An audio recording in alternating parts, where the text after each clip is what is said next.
Haj amali birinchi ihrom kiyib, uydan niyat ila chiqish orqali boshlanadi. Ikkinchisi Arofat tog'iga chiqiladi. Uchinchisi Muzdalifada tunni o'tkazadilar.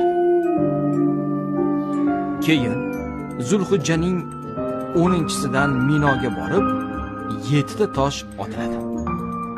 Undan keyin tahallul avval qilinadi, ya'ni soch olinadi.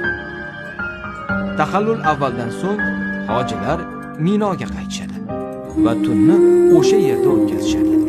Keyin yana Jumra ula Vuhsa maqobaga tosh otadilar. Shundan keyin hojilar 7 marta tavvof ifodani ado etish uchun Makka ga qaytishadi.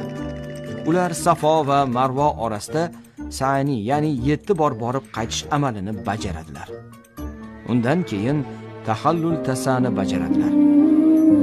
Va eng so'ngida tavvof va'da, ya'ni vidolashuv tavofini ado etadilar. Mana shu bilan hojilarning ziyoratlari yakun topadi. Ular gunohlardan forig' bo'lib uylariga qaytadilar. Tushundinglarmi bolalar?